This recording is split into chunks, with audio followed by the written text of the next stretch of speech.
Good evening, everyone. We are ready to start our regular meeting. If anyone in the audience required a headset for Spanish translation, please raise your hands and a device will be provided to you. Buenas tardes a todos, gracias por estar aquí.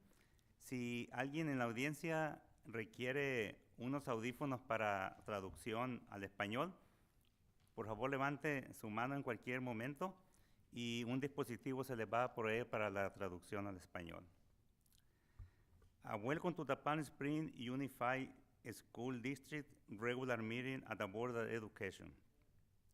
Today is a Tuesday, December 9, 2025, and we are so glad you are here with us, whether you are joining us in person or watching along on YouTube. Thank you for being part of tonight's meeting. And I will now call the meeting to order. Can I get a roll call, please? Member Irvin? Member Cornett? Here. Member Girardi? Here. Board Clerk Giral? Board President Espericueta? Here. And Student Board Member Aparicio? Here. Item 6B is the Pledge of the Allegiance. The Pledge of the Allegiance will be led by Charlie Irvin, Board Member Charlie Irvin. Sorry. Put your hand over your heart. Ready? Begin. I pledge allegiance to the flag of the United States of America, to the republic for which it stands, one nation, under God, indivisible, with liberty and justice for all.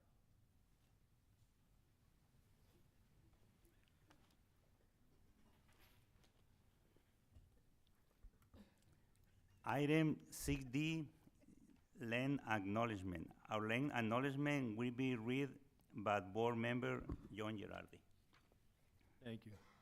The Palm Springs Unified School District acknowledges the Cahuilla as the original stewards Okay.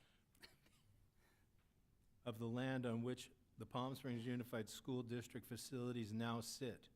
We are grateful to have this opportunity to work with the indigenous people in this place. We pay our respects to the Cahuilla people, past, present, and emerging, who have been here since time immemorial.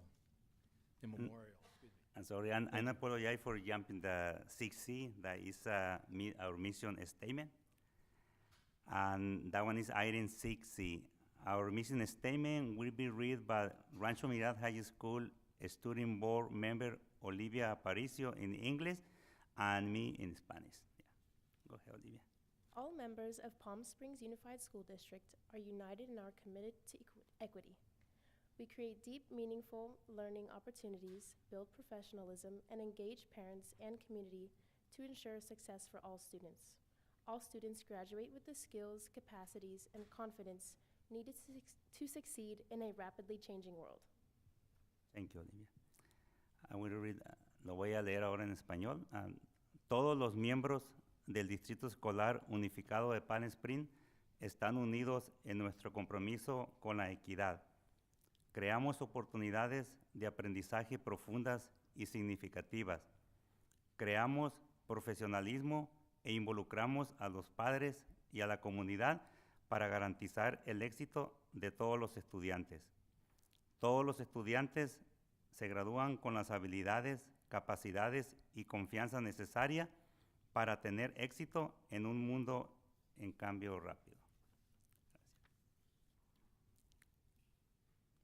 And then I move to item 7, report at closed session action. Claire Girer, are there any closed session action to report tonight? President Espericueta, there are no items to report. Thank you. Item 8 is approval of the agenda.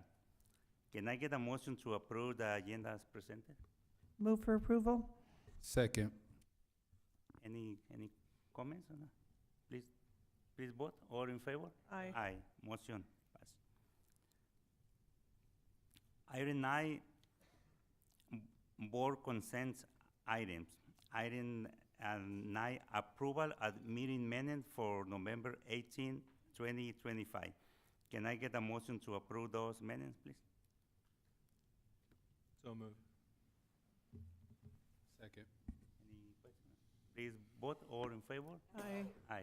Motion pass. Item 10, special recognition. 10A, the governing board wish to recognize and commend the following employees at the month for December 2025. We had a few short videos produced by our digital media interns.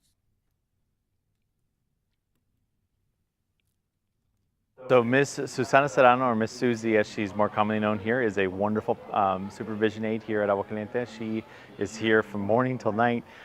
She's got a wealth of knowledge of all of our students.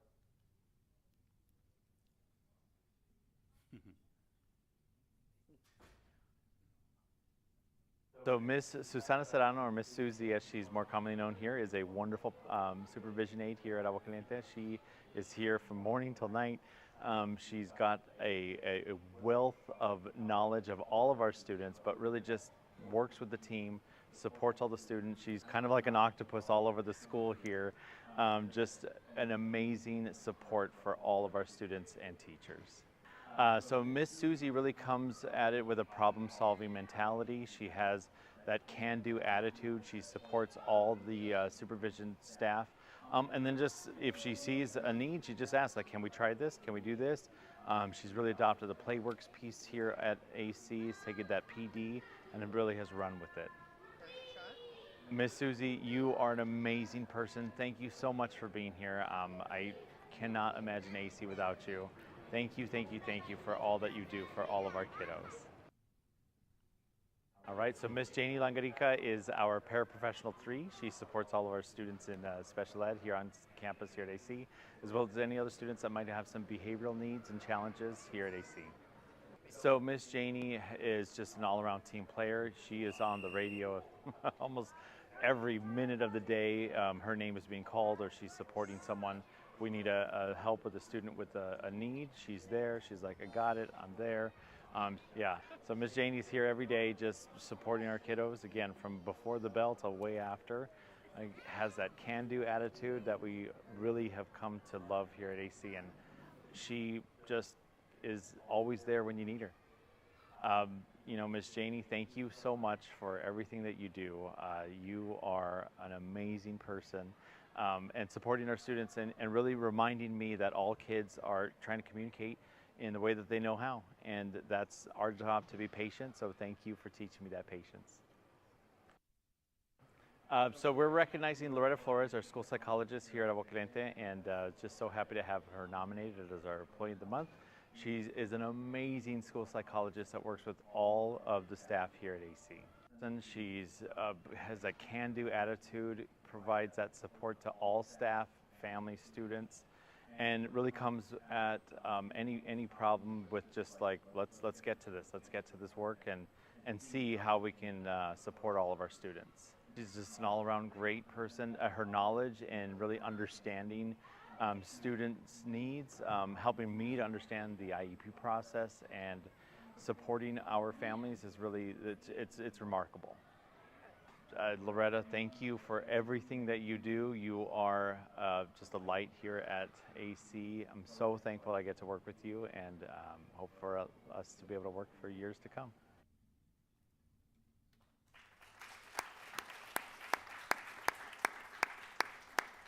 At this time, will the Board of Education, We're down to Executive the- Cabinet, Student Board Member Aparicio, and Mr. Antuna make your way to the front? Thank you.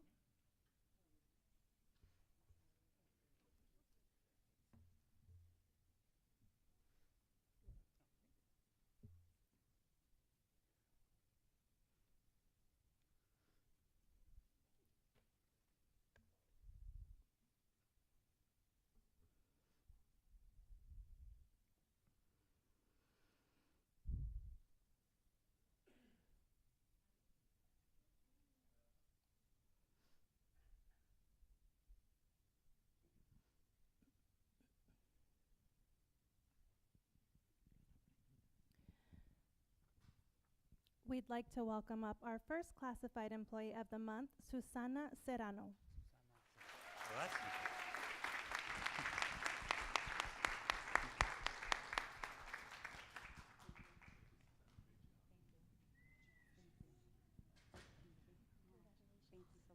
Congratulations, Susana. Thank you.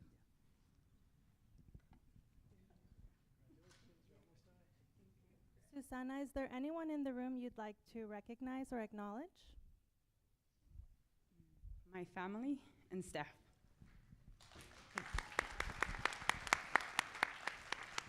Anything you want to say? Yeah, okay. Okay. Congratulations.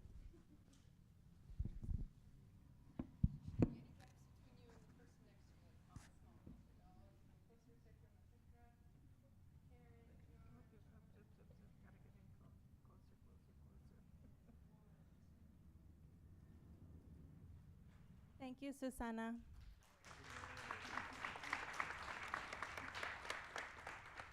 At this time, we'd like to welcome up our next classified employee of the month, Mrs. Janie Langarica.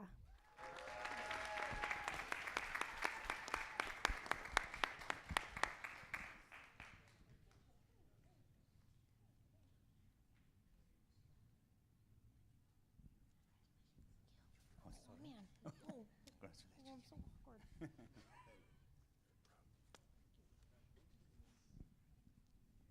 Janie, is there anyone in the audience who you'd like to recognize or acknowledge? Wowzers.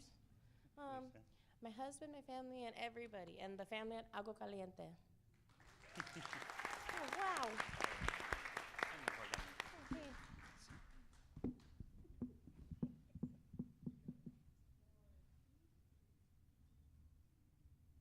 Thank you, Janie.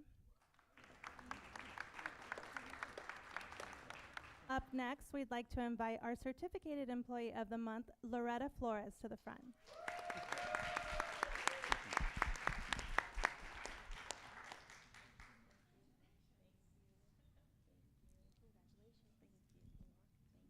Congratulations.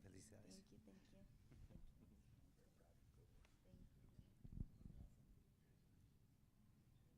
Loretta, is there anyone in the audience who you'd like to acknowledge or recognize?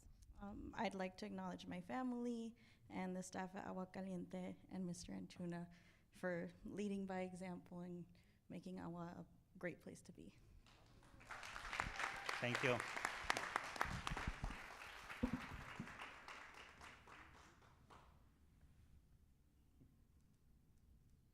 Thank you, Loretta. The governing board now wishes to recognize and commend the following PSUSD students for academic excellence. Can we please have Lilin Angelo Lorico to the front, please?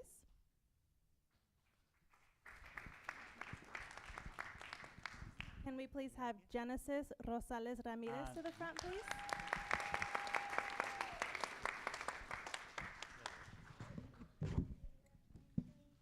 It's for you.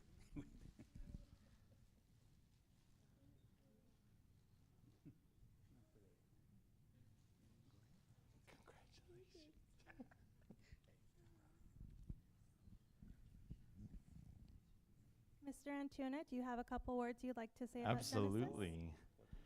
So Genesis is a wonderful third grader. She's always got that smile on her, and she is just an overall wonderful student. She's kind, and she really embodies Agua Caliente's values of being fair, responsible, and kind. And so she really deserves this honor. So congratulations to you, my friend. Do you want to say hi to your mom? Hi, Mom.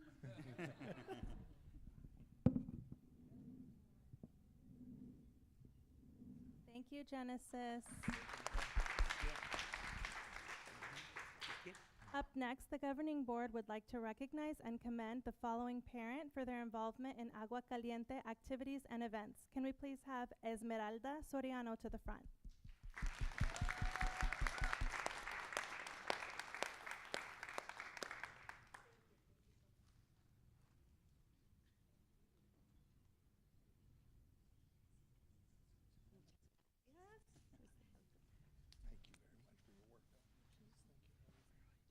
Mr. Antuna, would you like to share a couple words about Esmeralda?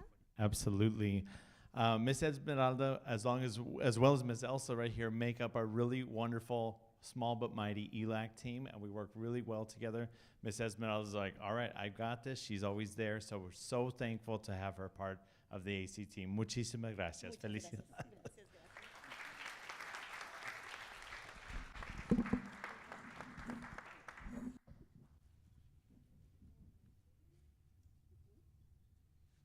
Thank you, Esmeralda. And this concludes our special recognitions for the evening.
Next, we move to item 11, public comments.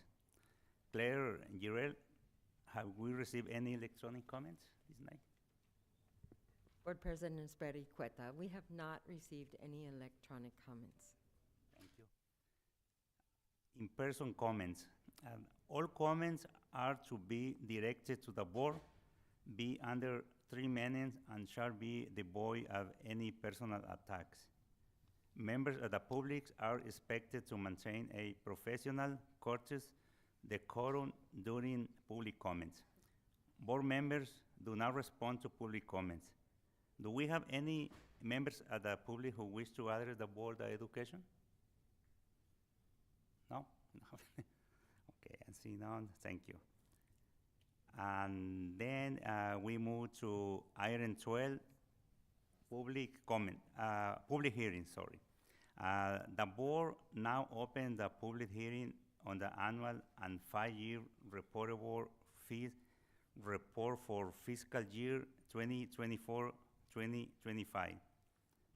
Have any comments been received by the district as to the annual and 5-year reportable fee report for fiscal year 2024-2025? Madonna, we receive any writing No, we have comment? not at this time. Thank you. Is there anyone present who wish to provide verbal comments on the annual and 5-year reportable fee report for the fiscal year 2025? We don't have any? Okay. Okay. Later in the agenda, the board will consider adopting resolution number 2025-2026, 18, approval of the annual and 5-year reportable fee report for fiscal year 2024-2025 in compliance with Government Code Section 66006 and 66001. And seeing no oral comments, I now declare the public hearing closed. Item 13, Student Board Member Report. Our Student Board Member Report will be presented by Olivia Aparicio. We have Olivia Aparicio from Rancho Mirage High School.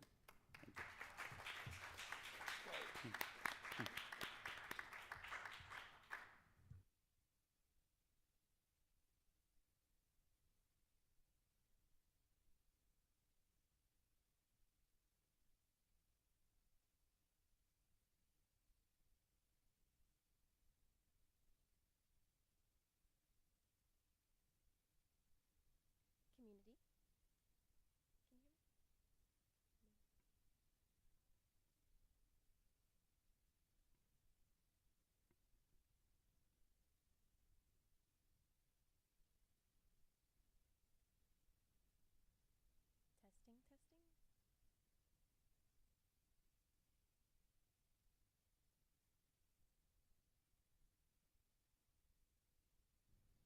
Testing.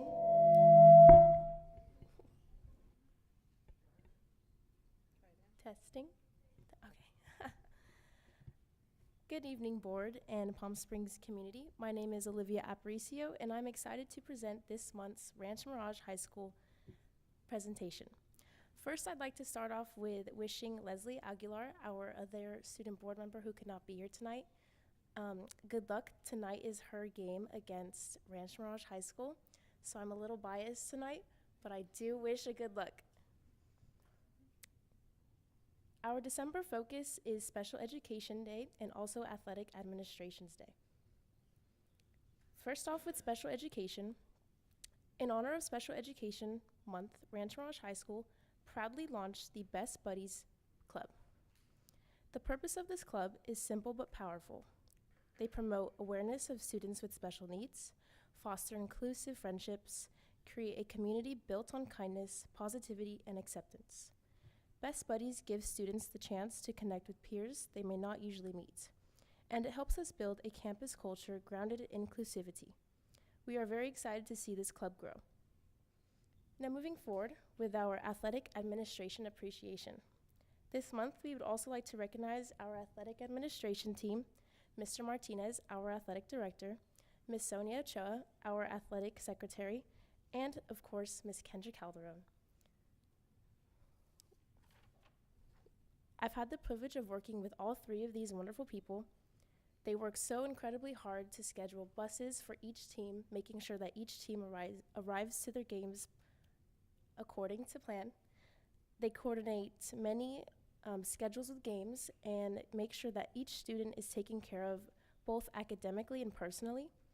These are great staff members, and I'm very, very thankful to work with all of them. They are very hardworking people, very kind, and they definitely make a great environment for our students. We are extremely grateful for everything they do. And Mr. Martinez is in the crowd. For our December recap, December has been a very busy and exciting month filled with athletics, theater performances, choir and band events, Adopt a Rattler, Palm Springs Light Parade, our outdoor pep rally, and academic opportunities. Moving on with athletics, our boys soccer team is currently 2-2, while our girls soccer team is 0-1. Our boys basketball's record is 3-1. Girls basketball's record is 0-4. These teams are very young, so we are very excited to see where they are going to take off in the coming year. Our girls wrestling team, their dual meets are 0-1 so far, and so are the boys. Again, these teams are very young and they're all new to these sports, so we're really excited to see the growth that they are going to have. Our girls water polo is also 0-4. And moving on with our theater and performing arts, we would love to invite the board to the coming theater performance. It's called Radium Girls on December 12th and 13th at 7 p.m. This show is based on a true story about young women who worked in a factory where they painted clocks with a material with radium, and it affected their health later on. So this show is really just about to promote awareness of these young women who dedicated their lives and eventually created awareness. And our theater and performing arts team is very excited to show this. They also have an upcoming spring show auditions for Once Upon a Mattress. And our honors and band and choir performance had their performance, which was very, very beautiful. They played many Christmas songs, and we were really excited for their dedication and growth. Our Palm Springs Light Parade. Our color guard team and our band also performed in this wonderful parade. They had much fun with tons of laughter, food, creativity, and inclusivity. We are really proud of their great work. Next, we have our Adopt a Rattler, where staff collaboration works with ASB to give back to the community, promote kindness, generosity to our Rattler families. This is a very exciting program, and we cannot wait to give back to our community.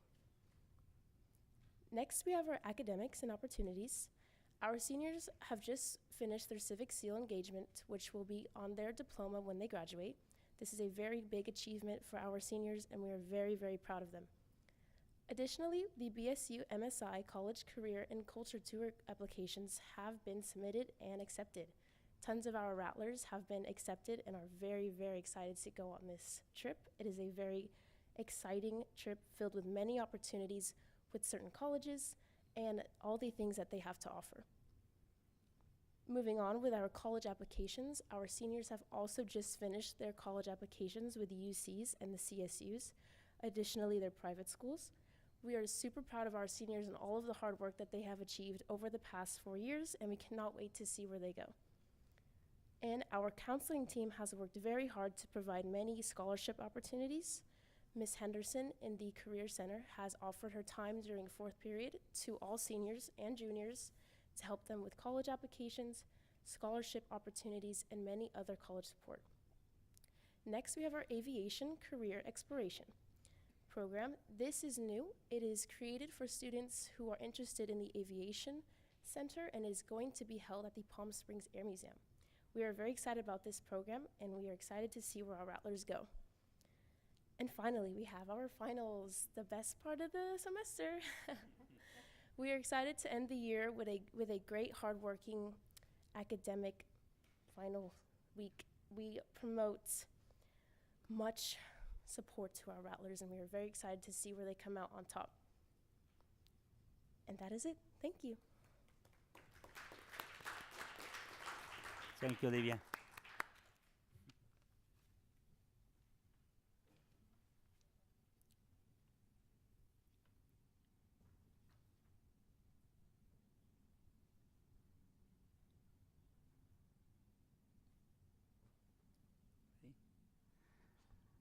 Item 14, presentation. Item 14A, Educational Services Update OE 10. Dr. Cole. Thank you. This evening, I'm very pleased to introduce our Coordinator of Early Childhood Education, Mrs. Linda Rodriguez. She will be providing our Educational Services update this evening, and the focus is on our Early Head Start program with our toddlers. So you're in for a treat.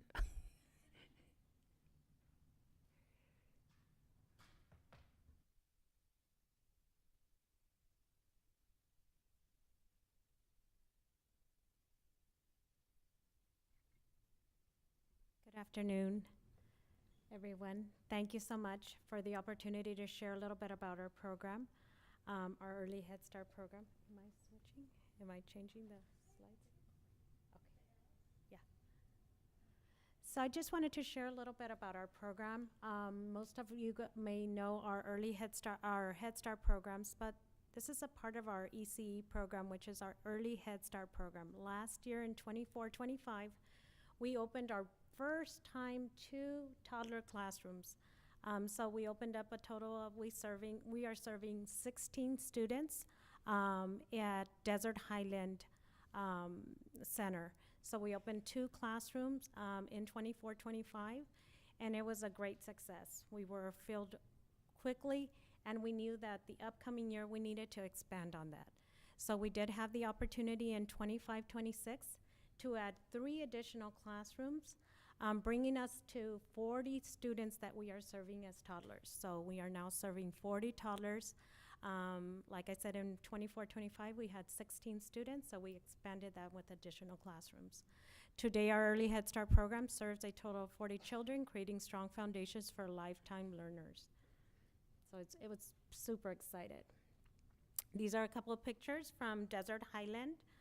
We have our teaching staff. We have all of them that have one teacher and a paraprofessional, as well as a floater that helps and assists during our lunches and breaks and supports. So we have students around that classroom just exploring, having fun, enjoying all the activities that we have set for them. Desert Highland in 24-25, of course, it was brand new to our sites, so we had to do a renovation of our playground to ensure that we had an age-appropriate playground. So we do have some of that expansion on there. As you see that picture on the corner, in the right-hand corner at the bottom, That's when all the tractors were in there, and the kids just loved when they were outside in the playground watching those tractors move around and start that renovation. So in 25, 26, they're just starting to have that opportunity to play in that side of the playground. So that's been a great expansion. We did that in collaboration with the City of Palm Springs and Riverside County Office of Education, as well, of course, Palm Springs Unified School District. So it's been a great project.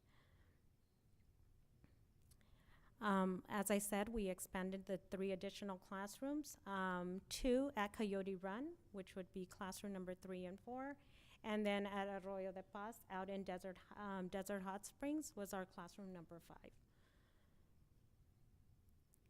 This is our classroom at Coyote Run. The picture right at the bottom with the yellow shirt, the yellow guy, he is brushing his teeth. So he's got his little toothbrush, brushing his teeth. I'll share in a little bit just the slides of what our daily schedule looks like and all the opportunities that they have throughout the day. So parents come in and they're like, they line up, they pick up their trash, they do this. Yes, they do. So they learn a lot of those social skills and working with one another, so sharing some of those activities with their peers. And as you may know, many of you may know, 2-year-olds, that's not an easy task. It's not an easy task sometimes for adults, but it's even harder for toddlers. Coyote Run, 25, 26, those are the new classrooms that we expanded. The little guy laying down is actually laying down in one of our areas that we call our calming zones. So there is opportunity for students to use social skills or tasks or gadgets that we have for them to just do some calming breathing techniques, different things to help them just regulate their social emotional skills. Did I jump? And then, of course, you guys all pump gas every morning, right? Well, we do too. We do too. So our little toddlers also do have their little pumping gas of their little trikes and bikes and make sure that they make those happen as well. That's another picture of Coyote Run. They just really enjoy the literature, so they're always reading, they're always bringing some books, and this is some tasks that they do on their own, so it's not like an opportunity for a small group. They really bring those books out and they enjoy them. So just rotating those books to make it exciting for the students. This is Arroyo de Paz. At Arroyo de Paz, as you see, again, reading on there. Part of our program is making sure that we have those first 15 minutes when they do drop-off. It's not your regular drop-off of like our Head Start classrooms. This one, they have to have some parent interaction with their students. So they stay for the first 15 minutes and help them commingle into the classroom and make themselves comfortable in there. So they stay, the teachers set up an activity that they can do with their child, and they use that as in-kind opportunities. So that's at all of ours. So our program purpose is to provide a safe, nurturing environment to support their development milestones and foster language and social, emotional, and motor skills. Our classroom environment, ensuring that we have a warm, child-centered space, safe exploration ages, and of course, age-appropriate materials and routines that we provide for our students. The curriculum that we use in our classroom is high scope. This is a very flexible curriculum to help us and support the students. So we do that by observations, schedules and routines. So they're learning on just what's that next step. So when their school readiness to go into our Head Start classrooms. Adult-child interaction, also how to cope with other adults. So making sure that we help them throughout those skills. Our social emotional curriculum is conscious discipline in this classroom. So a lot of the things is really working with those students to ensure that they have those social emotional skills. It's a tough age, 2 years old, it's challenging for them. So they're just learning those skills. Some of them are more successful than others, but that's why we provide those skills for some of those students that help their peers. So even at a young age of 2, there's opportunity for growth for all of them. We also do provide, we do a screening tools assessments with our students. Every student that enrolls in our program, within the first 45 days, we ensure that we complete a screening tool that helps us identify any areas that might be of need. So we support them in those areas. So for our ASQs, there's our ages and stages questionnaire. This is a parent tool that is used in our program, and the parents complete this questionnaire. So they're answering those questions. Are they able to do this? Are they able to do that? Do they need assistance with this? So those help us identify if there's areas of need. For example, in the ASQ number 3, those are areas that we identify if there needs to be, oops, did I press something? Oh, it came back, okay. It helps us to identify if we need to do any referrals. So to the right-hand side is the IRC, which is Inland Regional Center. So we do those referrals directly with them, and then they do an assessment to see if there's any other support that's needed. For our ASQSC, those are just, that questionnaire is really focused on the social emotional component. So if there are areas of need, that is when we identify and we provide mental health referrals, and we provide those support for those students. Sometimes it might be for the students, or sometimes it might be for the parents, so it is open for all in the family.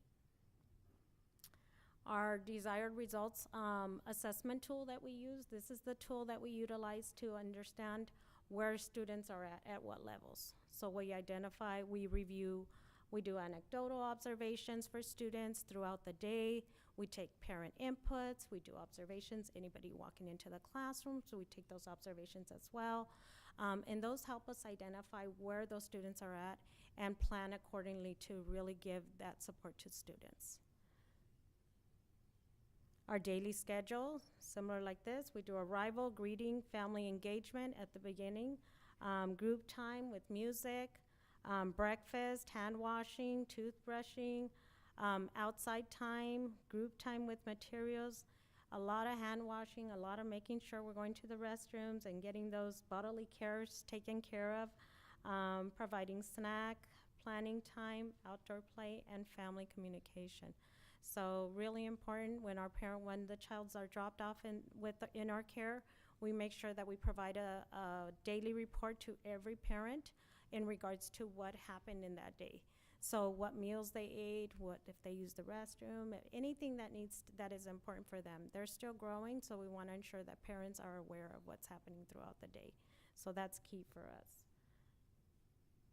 Here's a couple other pictures. We have some more toothbrushing. They're doing their classrooms, some toys, and playing in the dramatic play. So it's really odd. Sometimes you don't really see a lot of students playing together. You'll see them parallel play where they're playing in one side and then the other one, close by, but not close, not that close yet. But as you see in that picture on the right-hand side on the top, they've made their friendships. So they've created that opportunity to play with one another and play in the same setting. So that's key for us. We love to see that. Family engagement, like I said, we do our daily parent communication, family activities and events. So we do ongoing activities with the parents. We provide them workshops, trainings that they may require or request. Or sometimes in their surveys, they might let us know this is some of the interests that they have. We do that at enrollment as well, where they share some of the things like, I want to know about the ages and stages of my child, or I want to know a little bit more about the teaching staff. What education background do they have? So we really listen to what those parent input they share with us, and we bring it back to the classroom. So in our parent meetings, parent communication, or daily communication that we provide. Our staff ratios, we do have all our teaching staff, high qualified toddler teachers with specialized ECE training and toddler units.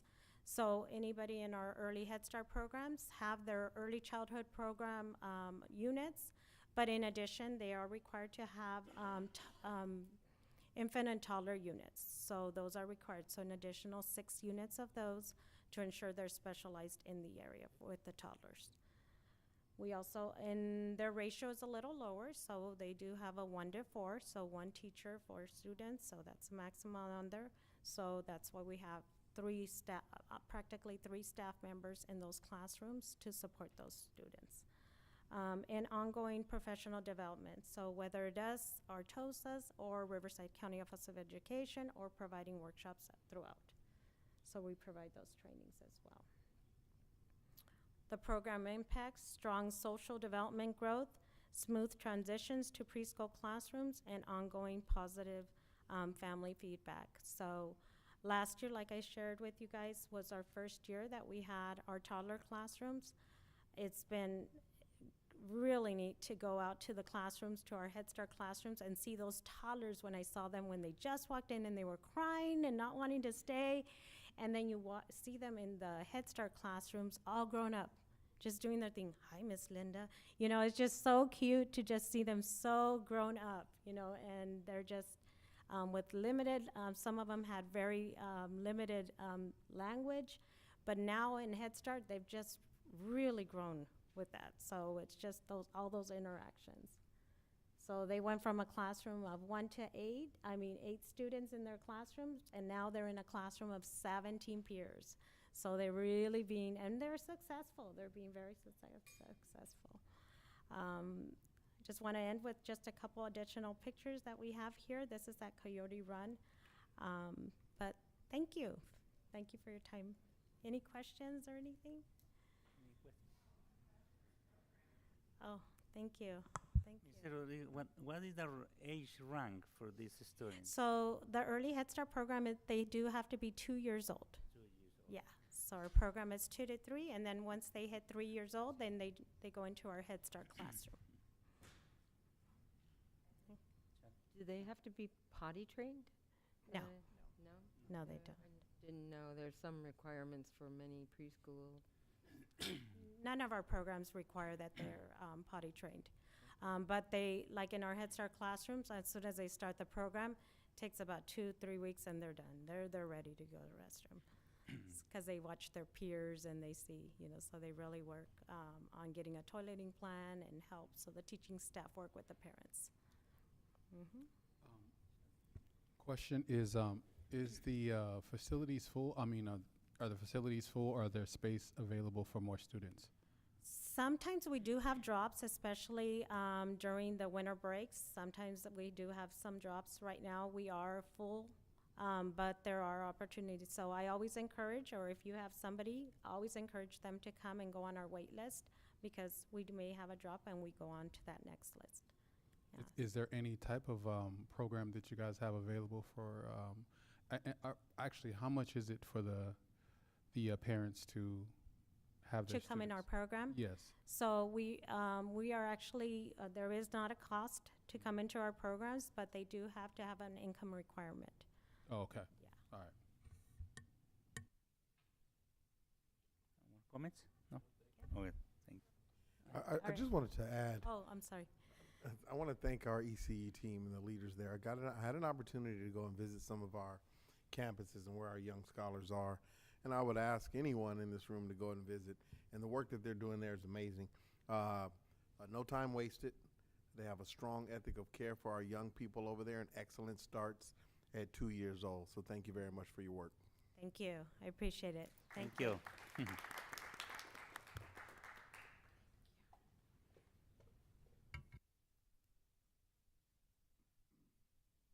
Next, we move to item 15, board members' comments. Do we have any comment from the board? Shirley? Can we start that way and come back? Sure. Yeah. Mrs. Claire Garrett. All right. I have to bring my phone up. That's okay. I'm ready.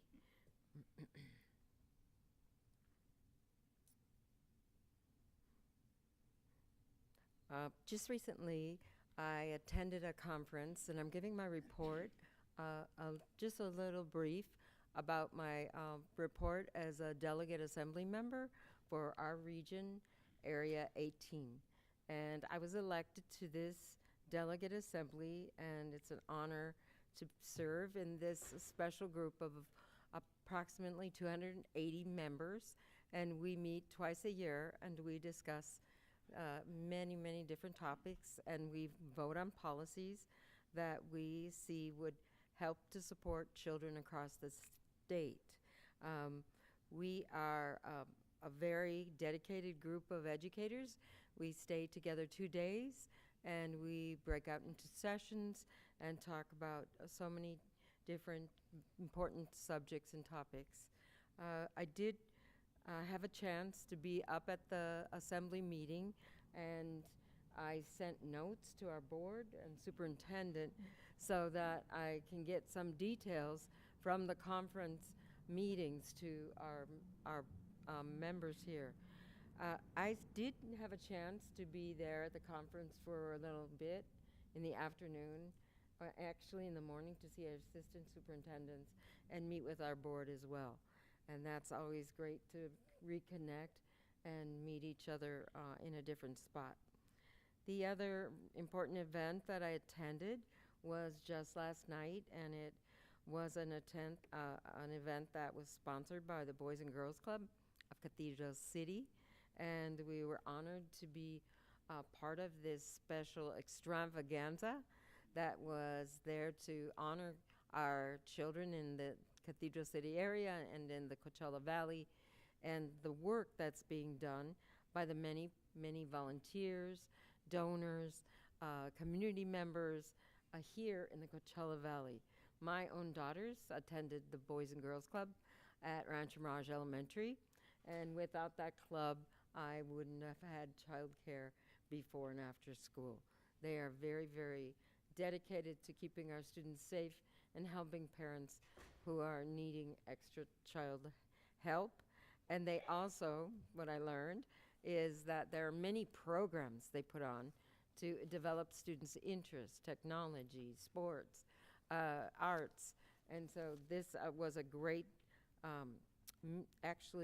event last night with Scott Robinson, the Chief Executive Officer, Craig Bruce, the event chairman. There were so many different sponsors, but Patrick Evans, auctioneer Dan Laterno, Dan's Carpet Cleaning, and Agua Caliente Resort also underwrote this great fundraiser last night. So for me, I'll put my phone down and I'll get to say some sincere words that this year has passed so very quickly. If this is in a blink, we're in December, and this would be our last board meeting this year, and we are actually making a change to a new year, and we're going to actually see school just go even faster. The days fly by, and with just a few more things to say. Appreciation to all of our staff, families, parents, anyone, community members, everyone that helps to keep Palm Springs Unified as one of the top districts in the state. And so with that, I wish everyone out there a happy holidays, and we'll see you in 2026. So thank you.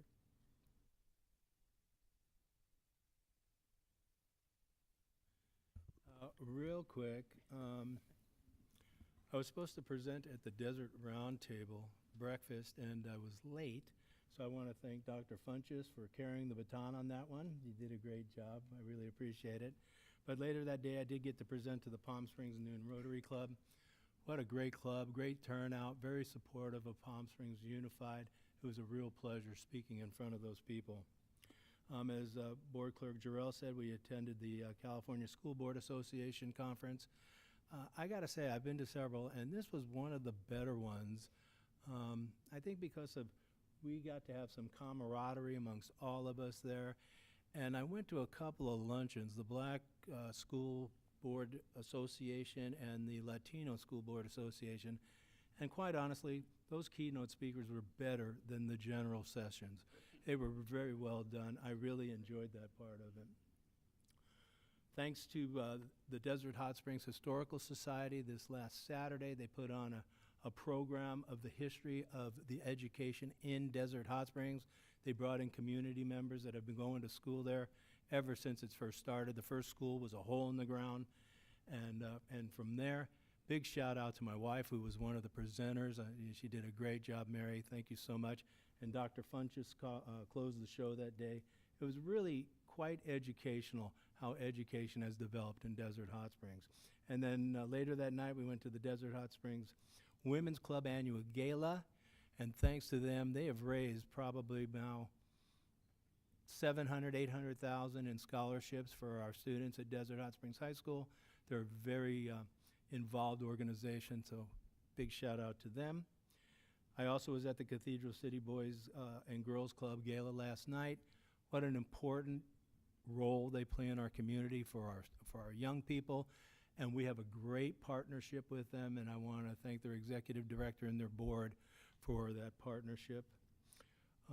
Olivia, great job. Oh, she left?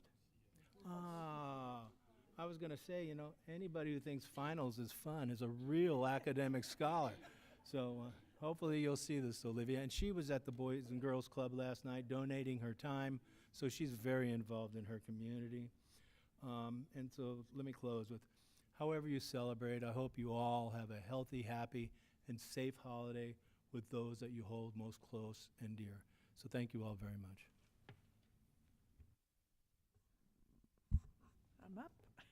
I wanted to say thank you to Olivia, too, and for her work last night at the Boys and Girls Club of Cathedral City to their extravaganza. Raised lots of money for our students in Cathedral City. And the Boys and Girls Club of Cathedral City is one of two in our district. There's the Palm Springs Boys and Girls Club, which is separate from the Cathedral City Boys and Girls Club. I happen to be a board member of the Cathedral City Boys and Girls Club. I'm very proud to be there. We have a great CEO, Scott Robinson, that has really brought the club into its own, providing many, many opportunities for our students. Besides just daycare and babysitting, they do a lot of extra things for the kids in reading and in sports and in academics and technology. They have a wonderful garden area too that kids work with master gardeners. So it's a wonderful club, and I really appreciate the board coming out and supporting that. Also, I was able to attend the Do the Right Thing in November. They're going to have one again on Thursday, I think instead of Wednesday this week. So hopefully people will come out to that wonderful organization. And a big shout out to Terry Ketover for that. I also was fortunate to attend the California School Boards Association conference with my other board members and also with Dr. Funches and our cabinet. It is a great opportunity for us to interact with, there's over 1,000 school districts in the state of California, so you really get to meet other board members and other superintendents from all over California. So it is a great opportunity for us. Also, thank you to Linda Rodriguez for your wonderful support. What a fabulous program. The sooner we are introduced our kids to actually education and learning and all the opportunities that you provide them, thank you so much for doing that in your whole program and all of your employees. Thank you. And also just to everybody else, I hope everyone has a very restful and happy holiday season. Be safe, and we'll see you back in January. All right. Thank you. So my comments, I attended the BMEC conference 2025 in Philadelphia on November the 20th. That was over 1,000 African-American male teachers. It was more than just males there. It was just a great atmosphere. Education was on display. Unfortunately, 1.3% African males are teachers over the United States. So I think we need to do a little bit better with reaching out to our males and getting more male teachers and more educators. The conference was really good. They spoke about AI and a couple of different other things, but with AI, it was quite interesting. They brought up a topic that there's biases in AI, and so they have tools that are put in place to catch biases that AI might actually have put in place, and I want to see the district look at some of that. They were saying that they had some of the students who were committing suicide because of the responses that they were getting from the AI prompts, and it was showing that the African American males and African Americans in general had biases in how the response was responded from AI. So I know that we're moving forward with a lot of the AI here in the district, and I would like to see some of these tools put in place to make sure that we don't allow bias to slide in as we move forward with AI.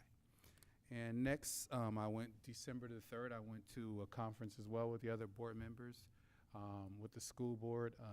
And the most interesting thing out of the school board was the debate that they had actually with some of the candidates who are running for governor. So that was really interesting to see the different comments and the different topics that some of the candidates were speaking about. And so it's always good to be with the board members and the superintendent as well. And cabinet also came a little bit, which was pretty cool to have dinner with them as well.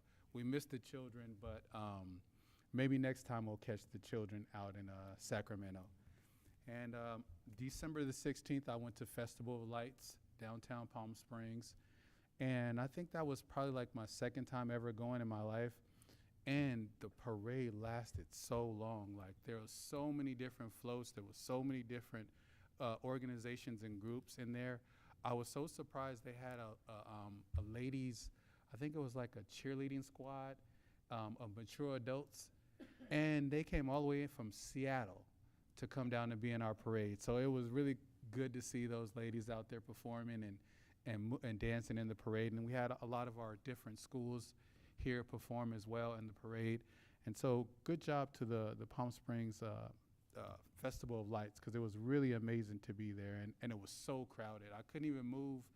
The lines were, it was like rows of people all the way down the street as far as you can see. You had to park probably about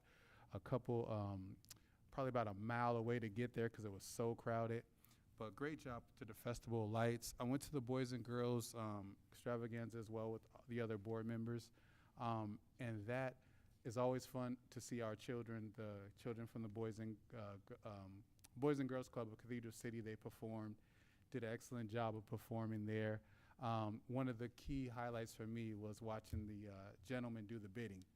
So he was exciting and energetic on, give me 1, 2, 3, 4, he was doing all of that, and it was just really cool to see how he was able to get money. And so Karen did a wonderful job with getting a company to provide some funds that were available for the kids. And I believe that they made like about $1,000 off of that, what she donated. So that was great to be there as well. I went to the APAC meeting, so I was kind of a double agent on that day. So I snuck out for probably about 30, 40 minutes. And I sat in the lobby and went to the APAC meeting. Really great APAC meeting, general session. They spoke about, we had Jim Pfeffer come out and speak about the numbers for academics for the African American students, and to the district's approval and great job of the district. I've seen that some of the students for the African American classes for ELA as well as math have improved a little bit. We haven't seen the numbers exactly where we want to see them, but our African American students are moving a little bit out of the red into the orange, which is great. And so that concludes my comments. Thank you, Sally. Okay, next, I will try to be very briefly. In November 19, I attend one of the as good event that happen every month, Do the Right Things. And this is, they recognize a student from the whole 3 school district, 3 from each school district, and also it's an opportunity to interact with the other school districts. And I found that we are only one Coachella Valley. We are all together. Also, in the same day, I'm attending to the Rancho Mira High School, the Anthem Night 2025 Fall Dance Show. And that was a 2-day event in the Helen Gallen Performing Center. The dance team, that was the dance team, the dance classes, and the sure performer 30 times, almost through the 2 hours. They perform in different categories or different songs. I can mention some. One say Crazy, La Bruja, conga and shake the room. Was very interesting events. In November 20, I attended Thousand Palms Community Concert with Claire Girel, presented the state at the district, and the superintendent, Dr. Fisher, and Joan Boyko was there. And all the time is a good opportunity to maintain and increase our relationship with the community at Thousand Palms and the county of Riverside. And in Tuesday, December 2nd, when we start flying or driving to the trip to Sacramento, that was 3 days, the CSBA Annual Education Conference and Trade Show. And as Charlie mentioned, we start with the general session with the Gubernatorial Candidate Forum, was very interesting. We attended the California Latino School Board Association and the California Association of Black School Educators luncheon with very, very excellent speakers. I can mention Dr. Ileana Perez and Amen Ra. Amen Ra was very excellent speakers. Also, just to mention the session that they include was, I count more than 100 options to attend. Board members decide to attend the one that we thinking that will be beneficial for our school district, because they cover different needs of the school district around California. Also, in Saturday with board members, I attended the Desert Hot Spring Women Club annual gala. Yeah, they was very supportive club for our students in the school district. And yesterday, I attended with all board members the Boys and Girls Club and Cathedral City Extravaganza event. And I see the flyer that I have here is a 40-year-old Boys and Girls Club. That I can relate that with the all connection, with the all sponsor support, and the good program that they provide to the student at the school district. Thank you to the Boys and Girls Club of Cathedral City. And to close, I want to wish everyone to have a safe and enjoy the coming holiday. Thank you.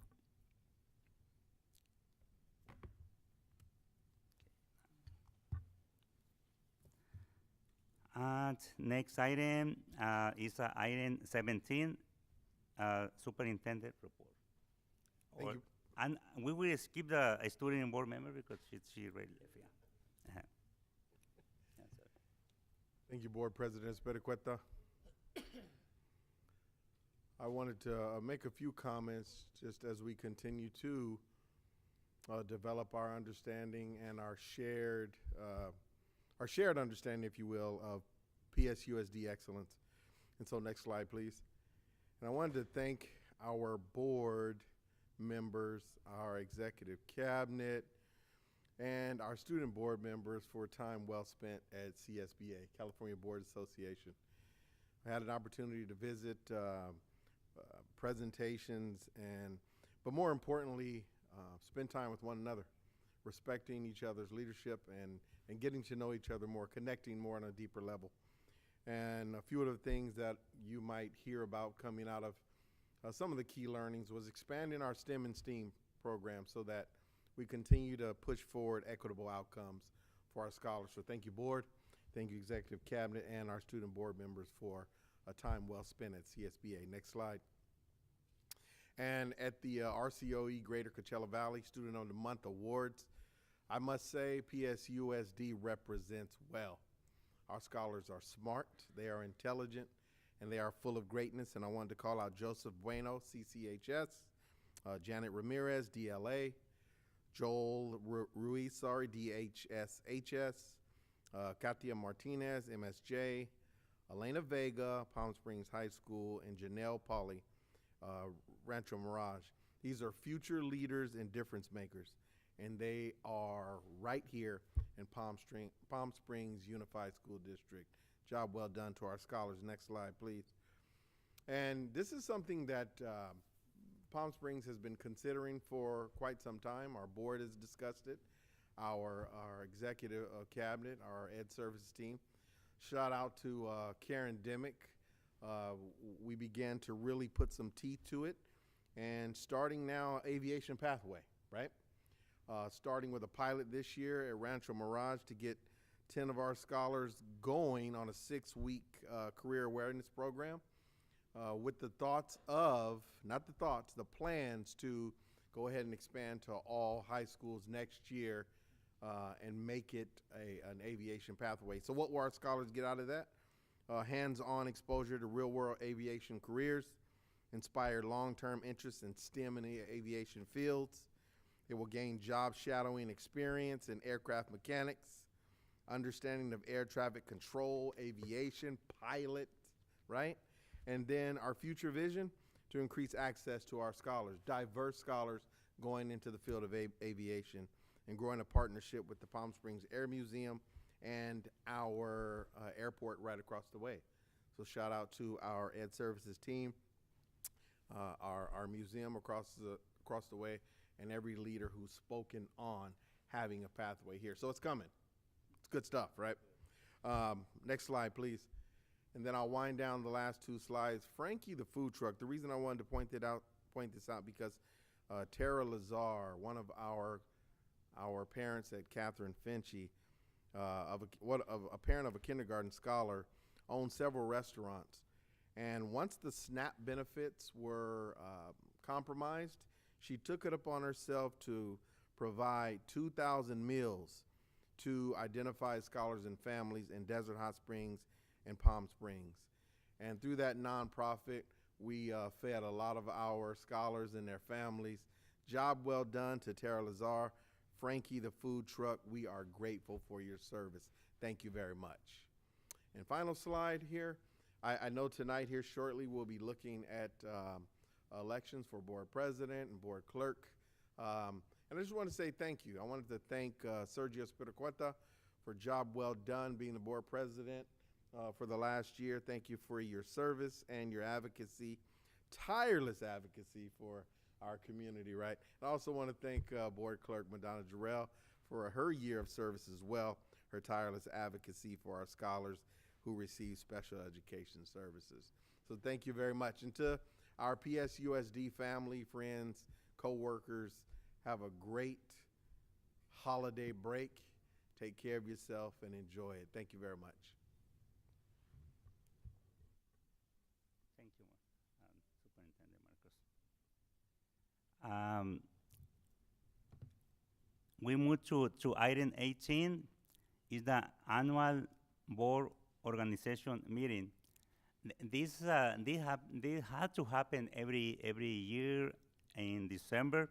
Is when the entitled governing board decide who will be the president, the clerk of the board for the year, starting from this December and the next December in 2026.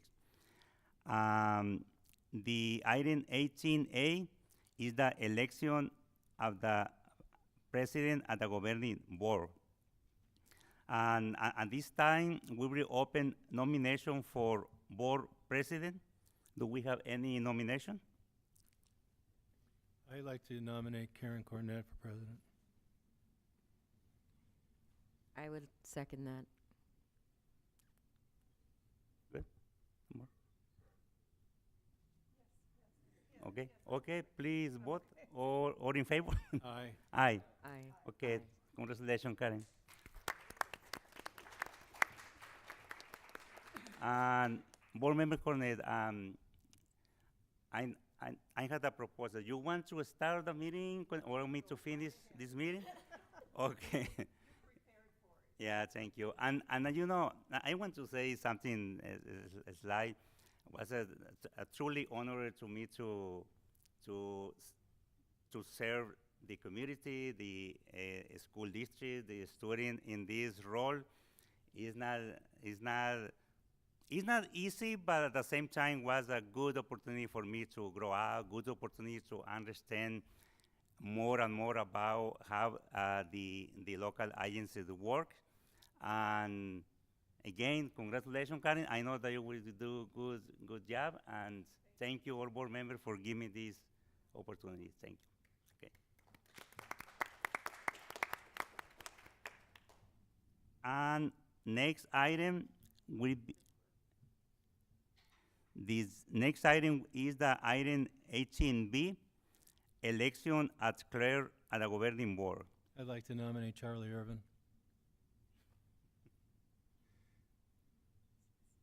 I second that. Shelley, good? Okay, please vote or in favor to vote. Aye. Aye. Aye. Congratulations, Shelley. Will Board President Cornett and Board Clerk Irvin please go to the front to take a photo? Will Board President Cornett and Board Clerk Irvin please go to the front to take a photo? Thank you.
Yeah, officially we have the board president, the board clerk, but I will continue this meeting for tonight. And I'm still the former board president. Okay. Okay, let me go to next item. The item 18C is the election as representative for the annual county committee at the school district organization.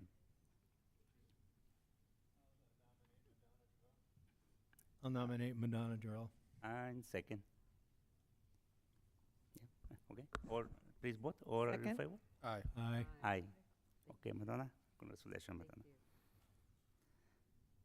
And the item 18D is the election as representative for the Palm Springs Unified School District Board Committees liaison.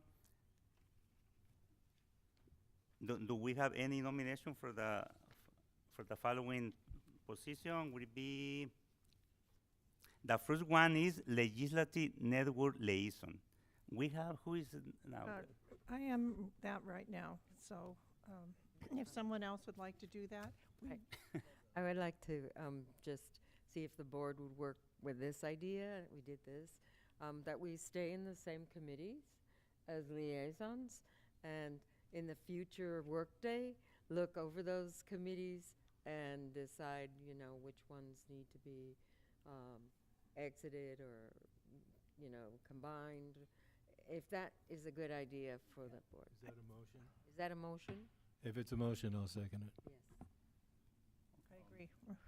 Is to Then we need a second. do this in another Well, keep the committees the same right the now. same one, and then And then we'll revisit it at our next board Mhm. workday to make sure that the committees are still pertinent, necessary.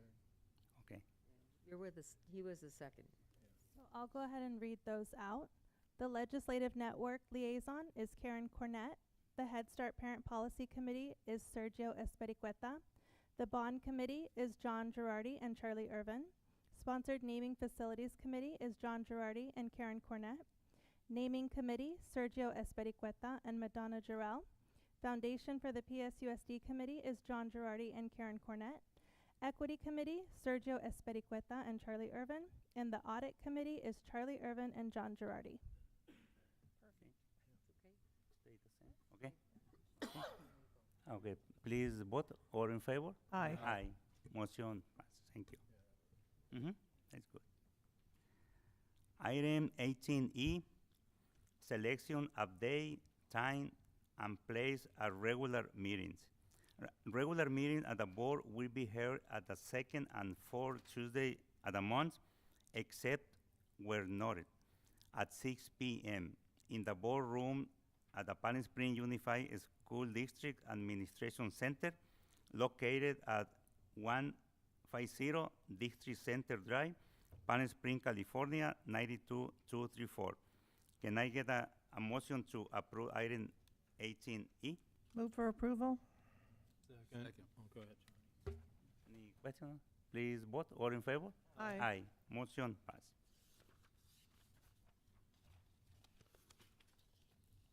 Item 18F, approval of calendar update for regular meetings. Can I get a motion to approve item 18F? So moved. Second? Any questions? Please vote. All in favor? Aye. Aye. Motion pass.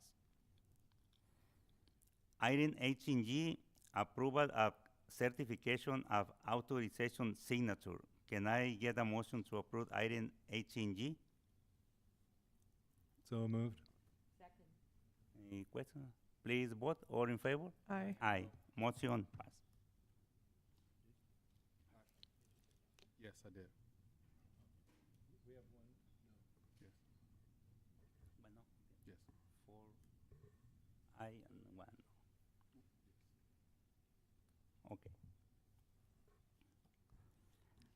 Item 19, board action item.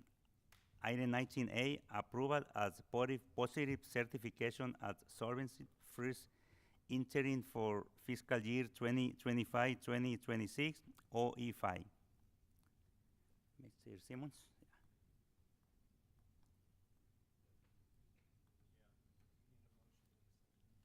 Can I have a motion?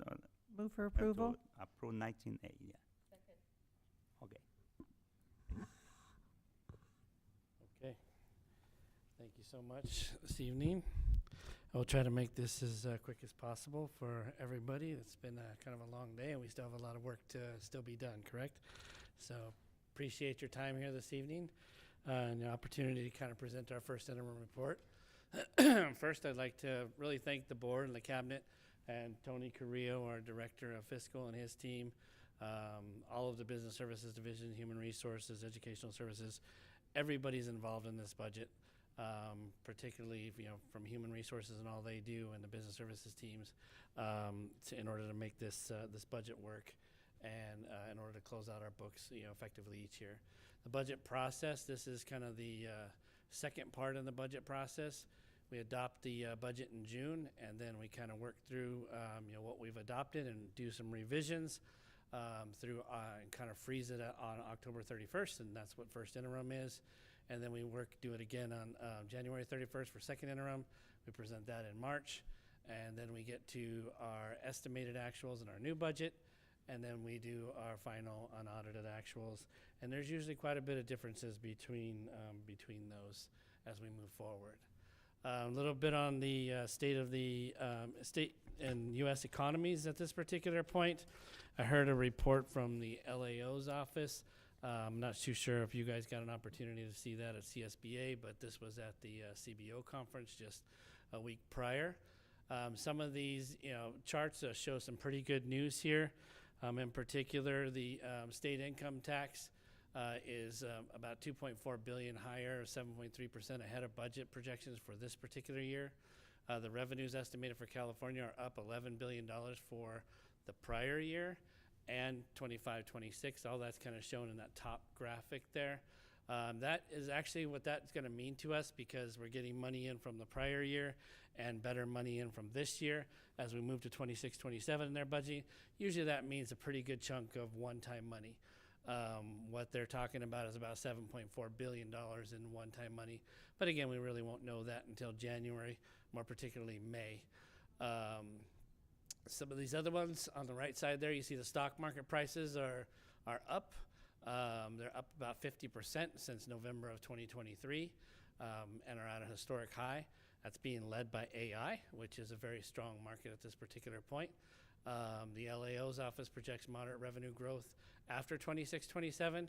And as a result of that, Proposition 98 is still in test one, which means we do not have to lower our fund balance, our reserves down to that 10% mark. We can keep our reserves where we need to keep them in order to keep us stabilized the way we see fit. Prop 98 guarantee is expected to rise about $7 million over the next couple of years. However, we'll see if it's fully funded or not through the COLA, because the reserves, there's kind of that good news, bad news sort of thing. The reserves have been spent completely down at this particular point by 26-27, or at least they're estimated to be. You can see that graph in the lower left. There's a big wide range of where the LAO kind of projects, the revenues versus the expenditures in the billions there. There is some volatility to this, and I kind of listed that up at the top right there. Price earning ratios that suggest that we have a high risk in a stock market downturn. That's in comparison to some things that have happened in the past that the LAO was concerned about that is kind of happening right now. May or may not happen, of course. 10% of California entire tax is from 4 main companies. So those are the big tech companies like Google and Apple and Meta. I forget the 4th one, but that makes it kind of volatile when 10% of your thing is coming from just 4 companies, in general. So as long as where they go, we go, basically. Job growth has remained flat, but at least it hasn't gone, at least it hasn't gone down. So consumer spending is declining. The state is facing a deficit of $18 billion. So just a few years ago, we were facing a surplus of $300 billion. And now all of a sudden the projection for 26-27 is an $18 billion deficit. Over the next couple of years, it was projected to be about a $35 billion deficit. So it's kind of a tale of 2 stories here that's going on. All right, as we move forward through our own district assumptions here in our own district budget, there is a couple of things here on this slide that I'd like to point out. You can see that the projected ADA and the funded ADA, I've kind of shown you graphs and charts in the past, but those are getting tighter and tighter. We're still on what's called the 3-year average of our funding, but once we get to that point where we stop declining enrollment and we get to that current year, that'll be the point where we begin to climb back up in our revenues. And but you can see it getting tighter and tighter and tighter. So it's leading us to believe that the declining enrollment is coming to kind of that plateau, negative plateau, if you will. As far as the unduplicated percentage, an interesting phenomenon has kind of happened this year in this regards. We'll have to see how it ultimately turns out. Normally for income qualifications, income verifications, we get about 72% that qualify for free and reduced lunch. So far this year, and it's pretty much at the end of it, we've gotten about 68.7. So that's about a 3% difference. And what I'm hearing is, which is actually a good thing for the families and stuff, is more and more folks just aren't qualifying for the free and reduced lunch, which is good, but not so great for us as how we do our supplemental concentration dollars here. But it is an unduplicated percentage, so we hope to make it up through our EL students and homeless and foster youth, the other areas in which you can have students qualify for this particular thing. At this point, COLA was projected to be 2.3 for this year. And as we get into the budget here, it's projected to be 3.02 and 3.42 the year after that. It's already begun to change. We're hearing that we're looking at about a 0.5 less of a COLA this next year. As we move into January, the LAO's office was projecting 2.5 instead of 3.02. However, we did, at the time we did this budget, which again, October 31st is where we kind of ended. That's where we were sitting at. But as we move forward, it could be about 0.5 less. But 27-28 is actually projected a little bit higher at 3.7. And then as we get into 28-29 at 4%. So constant changes there in COLA until you get really to the May revise. You continue to go through those changes. Let's talk about our stabilization plan a little bit. You may have recognized if you looked at this ahead of time that this used to say $30 million over a 5-year period. Actually, I think in the very beginning we were actually at a 4-year period, and we kind of stretched it to 5. And now we've said, okay, we've done a $25 million reduction over a 5-year period, and we've kind of held that. We're kind of holding that other $5 million in place and it's part of the plan, but it's kind of just a wait and see. We're actually looking pretty good in all of our estimations at this particular point, and we don't want to reduce any more than what we absolutely have to, and take away services from students that we don't need to. So there's really two parts to the stabilization plan. One is the reduction of any programs that we felt deemed that were not working necessarily, and then any positions that came up, we have been removing those positions as they've come through cabinet if we felt like they as they become vacant and we felt the need that they were part of the stabilization plan to eliminate that position. And then the second part is really taking some of the one-time monies that have come through, like ESSER and the in-person grant and the ELOP, some of the ELOP funds, shifting those funds from the general fund to those grants in order to be able to save this particular money into the fund balance and making our fund balance much stronger than originally anticipated. So there's two sides to that story. Make your fund balance stronger, reduce your expenditures down to match closer to your revenues, so your budget's much more manageable, and showing the stabilization plan is working effectively. So as we look at the unrestricted budget at this particular point in time, you can see there's slight changes here and there, and I've kind of added to those yellow highlighted areas. About $1 million more estimated than what we originally estimated in LCFF dollars. That's really, they gave out additional money for additional TK funding, so that's a factor in there that we were able to add in by first interim here. And then you'll notice there's an additional $1 million in certificated and also in services. Originally, when money gets carried over, we don't exactly know where it's going to be budgeted from the particular departments, like a one-time grant or something. So we put it in services, and then it gets transferred to certificated in this particular point for their additional duties and stuff.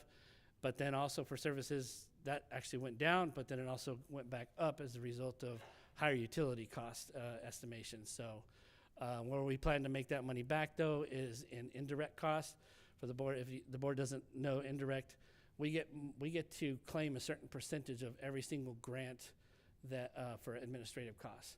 So we get to pull that into the general fund from the restricted side or even the unrestricted side from grants that we can pull in a certain percentage based on what the grant rules are. So we're estimating a little bit under $2 million in additional indirect money there. We did have to raise our contributions a little bit by a couple $100,000. And that was in the special ed department. We did have some more attorney fees than anticipated, so that's where that extra $200,000 came from there. I wanted to show the board, and this is a little bit different, and it might be a little confusing. I wanted to show the board just how the stabilization plan was working. So what I did was I brought in where 25-26 was estimated to be at this time last year when I did first interim. So remember, I was doing first interim for 24-25, and we have to estimate forward where we think 25-26 is going to be. And as you can see, the budget's fairly normal in as far as revenues and expenditures and stuff. But the big difference became where the ending balance ended at. We were anticipating an ending balance at the end of this year at $50.6 million. And we actually are starting our beginning balance at $73 million, so we're projecting now an ending balance of $61 million. So that's just a big difference of, things like resignations, for example, not filling those positions, fallout from LCAP and special ed that we discussed at unaudited actuals. Again, one-time grants going into our fund balance, shifting those expenditures that we've talked about. So through that stabilization plan practice, we're actually in a better spot than where we assumed we would be at this particular time last year. Does that make sense? Okay. I was hoping that it wasn't, that I can kind of draw that out for you. And that includes even in Fund 17, because in Fund 17 you can see that we were estimated at $16.7 million, but we are actually now estimating at the end of this year $21.8 million. And then as we move forward, 19 and then $7 million. Well, those numbers were actually, last year was $9.9 million, where that $19 million is. So, that's an additional 10 million in Fund 17 as well. So it just shows we have a very strong position in our fund balance, and our budgeting between expenditures and revenues are in a good spot right now to be maintained. So as we look at this slide, this is just a graphic representation of what I already presented to you. But these you can see the deficit spending here, which is pretty typical. It's deficit budgeting, I guess, is what we would probably call it. And that's pretty typical, but these numbers are very manageable. I mean, 11.7 million in this year, 14 million, and remember the budget gets tighter and tighter and tighter. So right now we're saying 11.7 million, but by second interim it should be tighter, and then by unaudited actuals even tighter. So as fallout comes from the different departments not spending their money, LCAP maybe not spent, some positions not getting filled, in not necessarily timely manner, but the longer those wait and so forth. So all those begin to cause fallout from the budget. So these are very manageable numbers here for our unrestricted general fund. And I usually show this graph each time. This is kind of where our expenditures go. Again, mostly on personnel. The unrestricted side, 86% in personnel, so it's much less for services and so forth, whereas the restricted side has some additional money for services and supplies. The personnel mainly comes from maintenance and special ed. And I know the board has asked before about what's happening with federal revenues. We are beginning to budget less and less. Just kind of as a percentage, you can see our revenues, instead of budgeting higher each year, we're actually budgeting less each year as a projection. We still don't really know where the federal government's going with this. We know that they've broken up the Department of Education and put Title I through Title IV in a different department. They're still not too sure what they're going to do with, I believe that those went to the Department of Labor. They're not too sure what they're doing with special ed at this particular point. So, in our anticipation, we usually would keep this number the same or maybe even budget a little bit higher, but in anticipation of potential reductions, we have begun to reduce that. Again, we'll work closely with educational services, federal programs as the need arises. One-time grants from the state could potentially offset, these. Like I said, we're going to get $7-some billion that'll be divided up amongst us for, that may help if there's positions to be reduced. That may help offset for a little while anyway, until we can, figure out those positions and what to do with them. The second interim may show a further decrease as we learn a little bit more about the final numbers. And I already talked about that free and reduced lunch situation. So. And then as we look at the combined general fund, this is just a graphic of, again, what was already discussed. It is deficit budgeting. That's to be expected. The revenues will always be less than the expenditures in the as long as we have one-time grants anyway, in the restricted side, because as you spend down, you have to budget all the expenditures for those one-time grants and spend those down. So it's naturally going to be, you didn't receive new revenue from one-time grants, and this year you might have received it 2 or 3 years ago, but you're spending it down in the current year, for example. So it's always going to be a little bit more. And then this was a little bit of an experiment for the board. It's just kind of a dashboard that I thought maybe if you wanted to print out and hold on to it. This is our combined general fund, showing you, where our expenses are being paid for, personnel, just in case you get in a conversation. The revenue, you can sort of see that olive color. That would be the federal government. You can see that decreasing, as I talked about a little bit earlier, and you can kind of see the burgundy color, the transfers increasing a little bit. So we're having to bring in money from, say, Fund 17 to support the reduction in money from the federal government. And then the state one's kind of holding steady, and so is the local one. And then the bottom left there is just the expenditures versus revenues we just talked about, that deficit budgeting, but it is manageable. And then where enrollment versus ADA are. So if this is a help, great. If not, let me know, and I can take it out. I just thought it was a nice experiment. And then I usually show this chart to the board. I'm not really going to cover much any of this. It's just all the rest of the funds that we have. As you can see, a lot of them are deficit spending, which is to be expected as we pull money from Fund 17 or Fund 21 facilities. That money gets spent down. There's no additional revenue in those funds, It's just we're spending down the money. Same with the capital facilities and Fund 40 and so forth. The charter schools is doing all right here. Estimated, 1.8 deficit budgeting, but they still are looking at a $5.6 million ending balance. So all is well there with the charter schools. And then as we move forward, I did show this chart last time. I kind of just want to, let the board know that, we are in a position here that we are doing, pretty well here with our budget. I think we've kind of laid that out here. We're doing much better than what we anticipated this past year. So what I'm looking at here as far as a yes strategy is kind of that addition by strategic subtraction. So further spending reductions may be necessary, but we're going over the next over this year, we're going to be developing a multi-year vision that's going to develop our priorities. So we'll know exactly where we want to spend money. Analyze district initiatives with district outcomes, determine successful and unsuccessful initiatives, collaborate with educational partners to offset those new initiatives with unsuccessful ones. So again, that offset, that strategic subtraction, if you will. And then have the ability to say yes to creative and new initiatives and build successful initiatives with data and fiscal responsibility. And I believe we're coming up on our new LCAP year too, which is a perfect time for this type of thing to determine what's working and what's not. So all in all, I'm basically saying it's a positive certification. It's always with the assumption of the stabilization plan that's been worked through here pretty well. And then this last one is just a thank you. And with a bunch of pictures of, it's not just always about the major facilities projects. These projects are part of our MCP process, and also just general maintenance projects. So you can see that we did some turf work at a couple different schools, Desert Hot Springs High School and Raymond Cree recently. We painted the Raymond Cree there. Rancho Mirage High School got a couple of murals. New softball backstop at Cathedral City High School. The Richard Center was repainted. The end of this past year, we redid the bathrooms at the Palm Springs High School. And just a few other things. We've been installing a lot of turf. We've been installing a lot of retrofit drinking fountains or water bottle fillers and stuff like that. So that's what we've kind of been doing with our money besides the major stuff. All right. More question?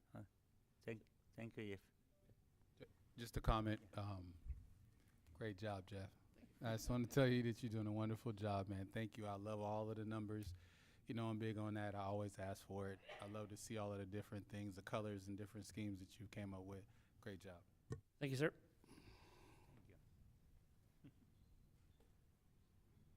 Okay, we have first and second. Please vote. All in favor?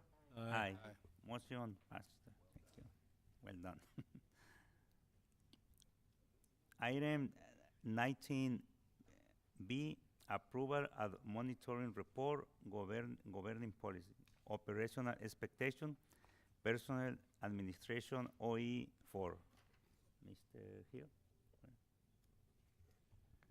Thank you, Board President Spediqueta. It's my pleasure to go through OE4 personnel administration. The board in the Friday report was provided the entire OE4, and so what I'll do here is highlight some aspects of that, but certainly answer any questions you may have relative to all items within that report. I'd like to start with Mr. Hill, yeah, give me a second. They will move the motion and second to be on the floor. yeah, Can I have absolutely. the motion? Motion and second. Move for approval. Second. Thank you. Okay. Sorry about that. Thank you. So I'm going to begin here with the OE 4.2, which is the superintendent will conduct thorough background inquiries and checks prior to hiring any paid personnel. And again, just as a reminder, this is based on 2024, 2025, the report. And so for that given school year, we did conduct thorough background checks on newly hired. We had 137 certificated employees, 140 classified employees. That also includes management folks. So this has a requirement to review all of our mandatory live scan clearances and background checks. So we're pleased to report that we've met that expectation in compliance, but nonetheless, we're certainly not complacent in this, as safety is our top priority as we continue that. Item number 3, OE 4.3, the superintendent will assure that no volunteer has unsupervised contact with students, is permitted to serve without first having cleared, reasonable background checks. And again, for the 24-25 school year, we processed 1,690 volunteer applications. That's up by 361 applications from the prior school year. This also, and in addition to that, we had 32 walk-on coaches, so a lot of work in getting those folks cleared. To support our volunteers, the district, per the board's initiative, has invested just over $30,000 with, again, the focus and goal and priority of making sure that we are bringing volunteers into our school. I will note that the district now has clearance, and we do, or we have certification, and we conduct our own fingerprints in-house. And so next year, when I do the 25-26 OE, I'll be highlighting that more, but I thought it's worth mentioning. And now moving to OE 4.5, the superintendent will administer clear personnel rules and procedures for employees. This is an important one, I think, to highlight because we want to make sure all of the folks that work with us and work with our students know not only the essential functions of their job, but are supported in helping our students be successful. To measure this effectiveness in this component, we create, communicate, and implement internal systems to make sure we're in compliance with both Ed Code and obviously our collective bargaining agreements relative to fair and legal working environments. But the important part to this, in my opinion, isn't so much about systems and processes and compliance, but it really is about a relationship, which I think is unique to Palm Springs Unified. And that is the relationship we have with our labor partners, PSTA and Teamsters. And thanks to their collaboration and professionalism, we're able to work extremely well together to resolve different matters and concerns. And so as a metric to articulate that, we've had 0 grievances in the 24-25 school year from PSTA and 0 grievances from Teamsters. Again, that just goes hand in hand with the strong partnership with our labor partners, so I just want to thank them. And then the last thing I'll highlight, and certainly take, again, any questions the board has, is OE 4.9. The superintendent will develop and maintain compensation and benefit plans to attract and retain the highest quality employees within available resources. There's a couple aspects of this that we look at. When it comes to both salary and benefits, we continue to be highly competitive. We're second on the entry-level teacher salary. We're $86 behind him at Unified. We are 5th in the top-level teacher salary, separated by a couple hundred from the first or second through 4th sort of place within that. And then we're second in health benefit cap. We are first as it relates to salary step and range. What that means is teachers can move down the salary schedule faster than other districts. Our range has 16 steps. Obviously, this particular policy, OE 4.9, is a top priority for us and as we recruit and retain highly qualified folks. And in discussing sort of that retention, to give you a frame as it relates to retaining and attrition, prior to the pandemic, we hovered right around 7 to 9% in terms of attrition. For the 24-25 school year, we were at 5.5% attrition. That's a total of 69 folks. So what that means, in short, is that people are staying here with us. Those who do leave, we have a survey, an exit survey, and I'm making an effort and opportunity to invite voluntarily for those who complete the survey to come and meet with me if they have any critical insight they think is going to help us to continue growing. But those are good attrition numbers. In addition to this, the final thing I note is our Leadership Academy. As you know, we have actually 2 different modules in a Leadership Academy to help train prospective and new leaders within our district. And also along that same line, we have a residency program, as you know, the Alder Graduate School of Education. We're currently in our 2nd cohort of the Grow Your Own residency program. Last year, within the 24-25 school year, we hired 15 Alder residents into onto our staff. Others who didn't get hired with us did get hired from a neighboring district, so that program, I think, it speaks to the efficacy of that and the success of that program. And in closing, I just want to thank everybody in my department for their contributions in providing this information, specifically Martha Haro, Olivia Castellanos, Abby Bayonne, Eileen Aguilar, Rosario Maloney, Jessica Agamawa, and Crystal Riccio for their contributions in gathering all this information for us this evening, as well as the entire HR team. They're amazing professionals, strong work ethic, and I appreciate all their help. With that, I'll pause to see if the board has any questions relative to OE4. No question? Any question? Yeah. Okay. Thank you, Mr. Clayton. Thank you. Okay, we have first and second ready to vote. Please vote. All in favor? Aye. Motion passed. Thank you, Clayton. Item 19C, approval of certificated and classified employee transaction, OE 4.4. Can I get a motion to approve item 19C? Move for approval. Any question? Please vote. All in favor? Aye. Aye. Motion passed. Item 19D, adoption of resolution number 2025/2026-18, approval of the annual and 5-year reportable fee report for fiscal year 2024-2025 in compliance with Government Code sections 66006 and 66001, OE 12.1. Can I get a motion to approve 19D? Second. Any question? Please vote. All in favor? Aye. Aye. Motion passed. Item 19E, approval of change order number 1 with MMJ Construction Incorporation for the Palm Springs High School HVAC upgrade project. Agreement number C0005175 OE 12.13. Can I get a motion to approve item 19E? Any question? Please vote. All in favor? Aye. Aye. Motion passed.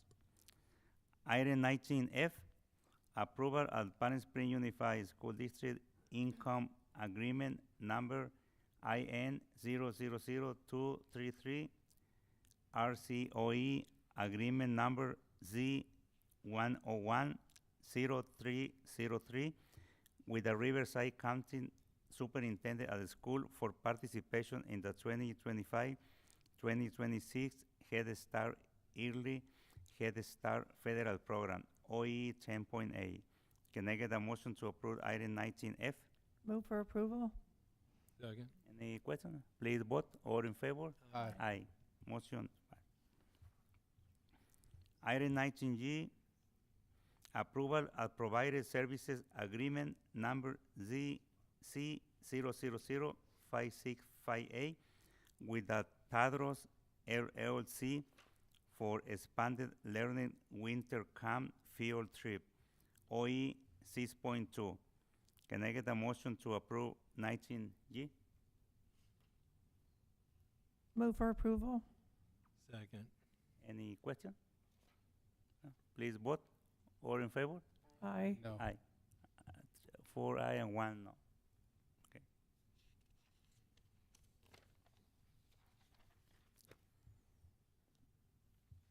Item 19H, approval as product purchases agreement number P0095024 with ACES Farm Incorporation for expanded learning winter camp cooking class supplies, OE 6.2. Can I get a motion to approve item 19H? I'll move it. Second. Any question? No?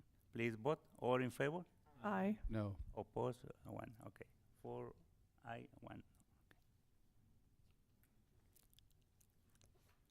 Okay. Item 19I, approval and compromise and release agreement number 25/26-09 between parent and district dated November 20, 2025, OE 6.1. Can I get a motion to approve item 19I? Can I- Second. Any question? Please vote. All in favor? Aye. Aye. Motion passed. And the following item will be approved in one vote. Would anyone like to pull an item for discussion or review? From 19J to 19O? No? Can I get a motion to approve item 19J to 19O? Move for approval. Second. Any question? Please vote. All in favor? Aye. Aye. Motion passed. Item 20, the superintendent's consent item. The one will be also in one vote. Superintendent consent item from 20A to 20G. Would anyone like to put an item for discussion or review? No. Can I get a motion to approve superintendent consent item 20 from 20A to 20F? Move for approval. 20F or 20G? G to 20G. Okay. Second. Please vote.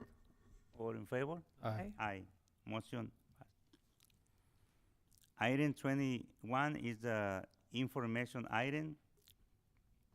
We have 21A, 21B, and 21Z. As a reminder, these items are strictly informational. No action is required for items submitted as information. The board has received and reviewed this information.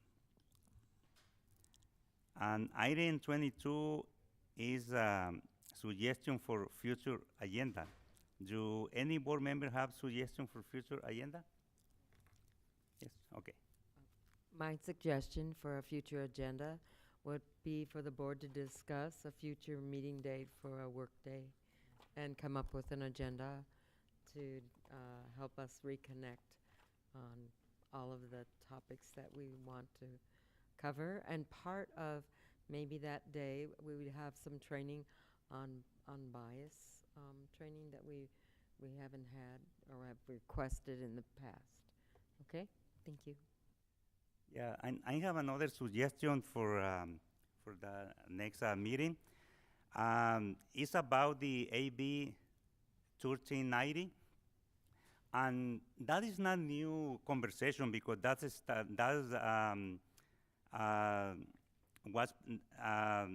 was proposed in February 21st, and then continue the process to be in the assembly, and then the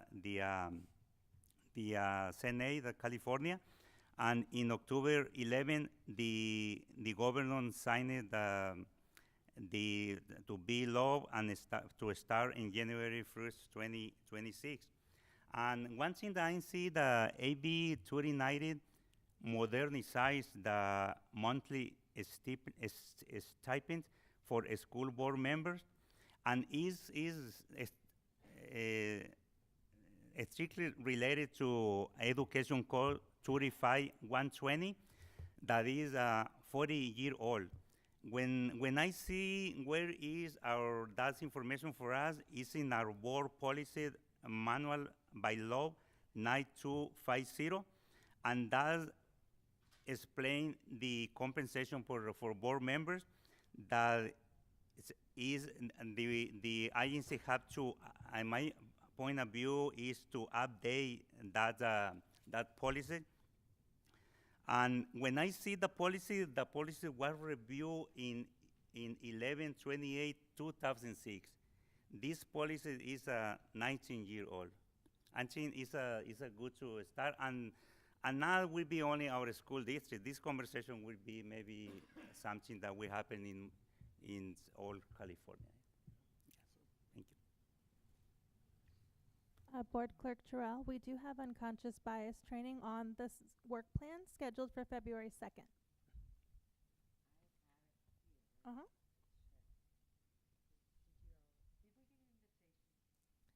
It's a board work day. You're going to do an informal evaluation of Dr. Funchess and then also do unconscious. You do have an invitation. Should be on your calendar, hopefully. But if not, I can send it to you. Okay. Okay, no more? Yeah, we're good.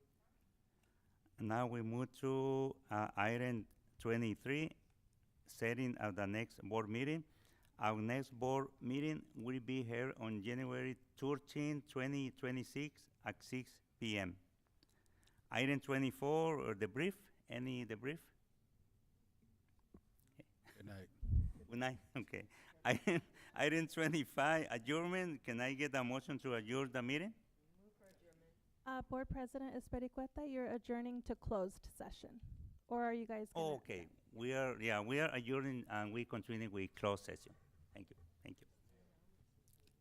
And we will. Charlie.